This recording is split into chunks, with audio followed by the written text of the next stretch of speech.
Hi everyone, welcome back to my vlog, KidLit Corner, episode number 5 today. Here on my vlog, KidLit Corner, I chat everything children's literature and the people who create them. The topic for today's episode is books about creativity, imagination, and play. At this time in the world, especially, I feel a lot of books, a lot of stories about fun, about imagination, about creativity, and about play are very important for us to read as adults, as writers, as readers, as librarians and teachers and lovers of children's literature, but of course also for kids to read because we all could use a little more fun and imagination and creativity. I've got a roundup of 6 books that I'm going to chat about over the next 6 minutes. The first two, Just Another Ordinary Day, written and illustrated by Rod Clement, was shortlisted for the CBCA Awards, published in 1995. And then there is Drac and the Gremlin by Alan Bailey and illustrated by Jane Tanner. It actually won Picture Book of the Year in 1989. The two interesting things about these books to me is how fresh, distinctive, unique they were at the time of their publication. Both books tell a story that does not match with the illustrations on the surface. Nowadays, a lot of books do this. The relationship between text and illustrations, I've noticed, can differ. The text says one thing, but there is different meanings and different layers within the illustrations. Of course, the illustrations is a whole separate narrative, a whole separate story to the words. But back in the 1980s and 1990s, books like this were rare, which I think is why Drac and the Gremlin was such a huge hit and is still beloved these days. A lot of people know about it. This beautifully distinctive cover, of course. And I think it's why it won Picture Book of the Year. The story is about a boy and a girl playing in the backyard.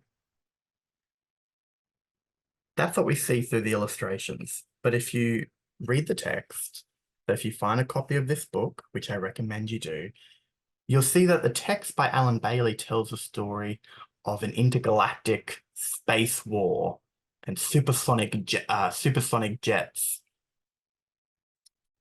misty valleys, giants, aliens. That's what the text tells us.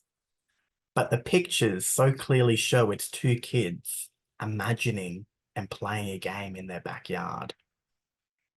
But the cat becomes a villain in the story. The back garden becomes a whole other world. It's the same sort of thing in Just Another Ordinary Day, where Rod Clement, who's such a brilliant creator, I have many of his books, is about a little girl who's beginning her day. She gets dressed in a bit of an unusual costume, but the text just says she took her time getting dressed because there were so many clips and buttons.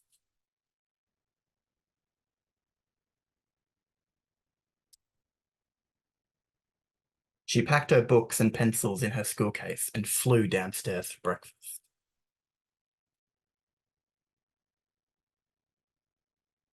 It's such a clever use of the marriage between words and the text, and Rod Clement does it really brilliantly. I love it because it's so obvious now looking back that it's a brilliant look into the imagination of the child and how a monotonous, ordinary day, just another ordinary day, can become something really magical. I loved this book when I was little. I loved the richness and warmth of the illustrations and the great creativity and imagination in the story, both the text and the artwork. So I'm really glad to have a copy now. Mrs. Millie's Painting by Matt Otley. A different take to the first two books, but still about imagination and about creativity. Mrs. Millie really loves painting, really loves creating beautiful flower-inspired artworks, but she's always put off by her neighbor, Mrs. Compost, who's the villain of the story, besting her in the flower shows and the art shows. And then one day, Mrs. Millie, after thinking, I'm no good at painting, I'll give it up, I can't do it, she goes to sleep. That night, while Mrs. Millie and Socrates slept, something wonderful began to happen. A small vine starts to grow, as you see, and outside Mrs. Millie's window, a huge beanstalk vine. After breakfast, she packed a picnic basket and her paint box and set off. And just look at how Matt Otley uses the art, the beautiful sun, creates such beautiful yellow light on the page. It's all the paintings that Mrs. Millie has painted over her whole life put together, created into this wonderful magical world. And here she is, wading through it, wading through the flowers, wading through the grass. It's the most beautifully illustrated story. And I think it teaches children and teaches anyone who reads it about doing what you love, fulfilling your creative dreams, your creative genius that we all have inside of us, and not caring what other people might think about it, and just going for it, putting your all in because imagination and creativity can bring magical things. This is a beloved childhood book from my childhood, You'll Wake the Baby by Catherine Jinks, illustrated by Andrew MacLean. I love this one because imagination is what I think of when I read this book. Look at how Andrew MacLean has created these illustrations. The two children, Annie and Andy, are play fighting. The flurry of their clothes, the yelling of their mouths, sort of hustle bustle of the picture, the fun chaos in the illustrations is so evident. It's about Andy and Annie who are told by mum repeatedly to not wake the baby, but they keep playing noisy games, creative games. They put pipe cleaners on and pretend they're mice.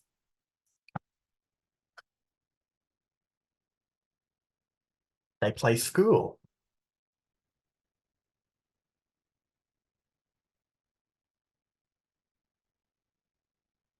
And my favorite, they strap pillows to themselves and pretend to be clouds and play floating clouds blowing around the room.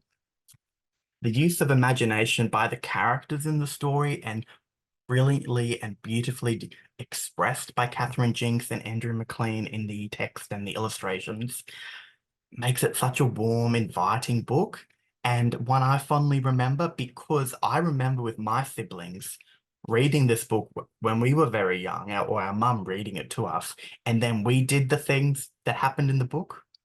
We strapped clouds on and played the cloud game. We got a blackboard and pretended we were in school. We made the pipe cleaner mouse whiskers.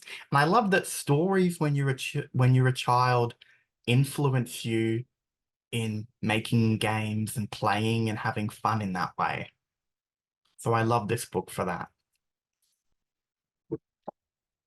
Something Wonderful by Raywin Casely and Karen Blair. I was in Adelaide last year and I went to Peggy Williams' bookshop on a mission to find some beautiful South Australian set books, and this is one I stumbled across. It's about a little boy named Sam, and based on a true story, as the author tells us in the author's note, who has his head in the clouds, as his father, a farmer, might say, but his mum's very encouraging. Sam has his head in the clouds because he's always thinking of ideas, of things to invent. He dreams of making something wonderful. And then when he's caught in a rainstorm, Sam discovers the farm shed. and all the wonderful things in there that he suddenly sees in a new light. Karen Blair is one of the best illustrators alive in this country. I say that with pure confidence. She gives Sam so many possibilities of a mismatch of odds and ends and bits and pieces, and he begins inventing. I won't spoil it and say what Sam starts to invent, as it's revealed at the very end of the story.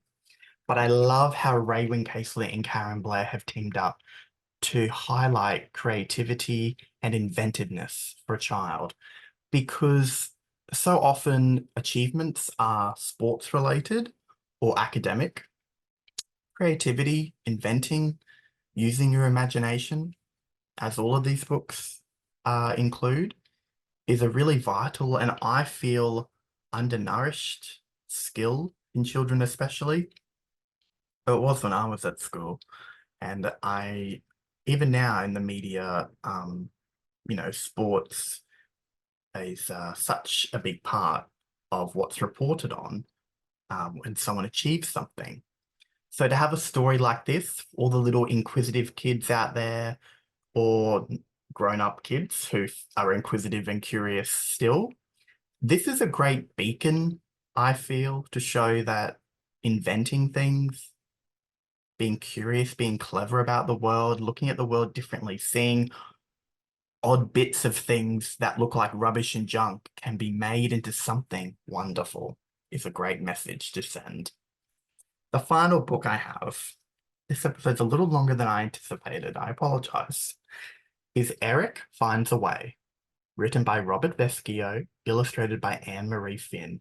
I absolutely love this book. I bought it only about a month or so ago. Uh, Robert's work is really wonderful. Imagination and creativity are constant themes and undertones in his brilliant books.